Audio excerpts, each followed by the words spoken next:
Paano kung ang boyfriend na buong puso mong ipinakilala sa mama mo, siya rin palang si Sir sa buhay mo? Ito ang nangyari kay Ray. Akala niya, magiging maayos ang unang pagkikita ng kanyang mama at boyfriend na si Matthew. Pero habang lumilipas ang mga araw, may lihim na unti-unting nabubuo sa loob mismo ng kanilang bahay. Hanggang sa isang araw, maaga siyang umuwi, at ang nadatnan niya, tuluyan ng gumiba sa kanyang tiwala, pagmamahal, at pamilya.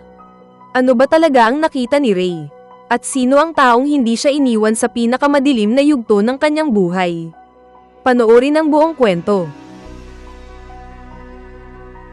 Akala niya ang ipakikilala lang niya ang boyfriend niya sa mama niya. Pero hindi niya alam, iyon na pala ang araw na sisira sa buong buhay niya. Isang simpleng plano lang sana ang nasa isip ni Ray, ang ipakilala sa kanyang ina ang lalaking mahal niya na si Matthew. Kahit kinakabahan si Matthew, paulit-ulit siyang pinakalma ni Ray. Sigurado raw siyang magugustuhan siya ng kanyang mama dahil mabait ito at hindi istrikto. Pagdating nila sa bahay, agad ngang naging magaan ang unang pagkikita. Masayahin at palabiro ang mama ni Ray kaya mabilis na naging komportable si Matthew. Nagbiruan sila, nagtawanan, at tila ba matagal na silang magkakilala. Dahil dito, lalong gaman ang loob ni Matthew at naniwalang tanggap siya ng pamilya ni Ray. Lumipas ang mga araw at madalas nang dumalaw si Matthew sa bahay. Ngunit sa bawat pagbisita niya, unti-unting nagiging kakaiba ang kanilang samahan ng ina ni Ray. Nagsimula ito sa simpleng biruan at papuri, hanggang sa naging masyadong komportable ang dalawa sa isa't isa. Samantala, walang kamalay-malay si Ray. Abala siya sa pag-aaral at sa pakikipagkita sa matalik niyang kaibigang si Sean, na matagal nang nasa likod niya sa lahat ng problema. Kahit matagal silang hindi nagkita dahil lumipat ng paaralan si Sean, nanatili pa rin ang kanilang matibay na pagkakaibigan. Isang araw, niyaya pa nga ni Ray si Sean sa kanilang bahay upang ipakilala ito kay Matthew. Hindi niya alam na habang ginagawa niya ang lahat para pagsamahin ang mga taong mahalaga sa kanya, may lihim ng unti-unting nabubuo sa sarili niyang tahanan. Dumating ang pagkakataong wala na naman si Ray sa bahay. Naiwan si Matthew at ang kanyang ina.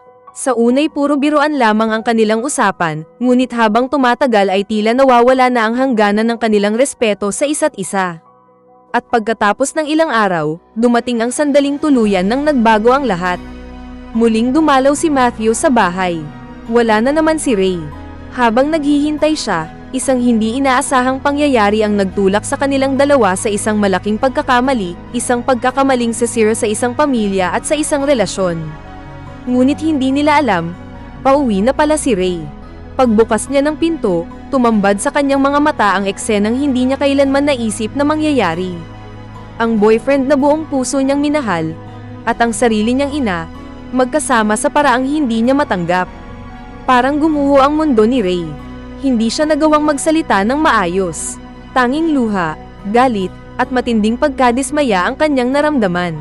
Agad siyang umalis ng bahay dahil hindi niya kayang manatili roon kahit isang segundo pa.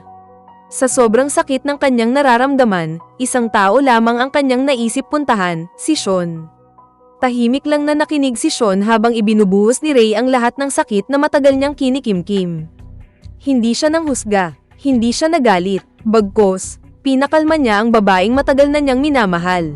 Sa gitna ng pag-uusap, inamin ni Sean ang lihim na matagal na niyang itinago. Mula pa noong bata sila, mahal na niya si Ray. Hindi lang bilang kaibigan, hindi lang bilang best friend, kundi bilang babaeng gusto niyang makasama habang buhay. Tahimik na napaluha si Ray. Doon niya napagtanto na habang inuubos niya ang oras sa maling tao, may isang lalaking buong buhay na naghihintay sa kanya. Isang taong hindi siya iniwan sa oras ng kalungkutan. Humingi siya ng tawad kay Sean dahil hindi niya ito napansin noon. At sa pagkakataong iyon, si Ray naman ang nagtanong, "Pwede bang ikaw na lang ang mahalin ko?" Hindi na kailangan ni Sean ng mahabang sagot. Isang ngiti at isang yakap lamang ang sapat upang iparamdam na handa pa rin siyang tanggapin si Ray sa kabila ng lahat ng nangyari. Sa huli, natutunan ni Ray na ang tunay na pag-ibig ay hindi laging maingay. Minsan, tahimik lang itong naghihintay, hanggang sa dumating ang tamang panahon.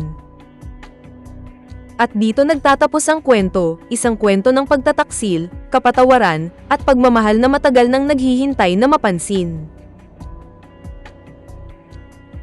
Disclaimer lang po, ang video na ito ay para lamang sa recap, review at commentary, alinsunod sa fair use. Wala kaming pag-aangkin na mga larawan, eksena o tunog mula sa pelikula.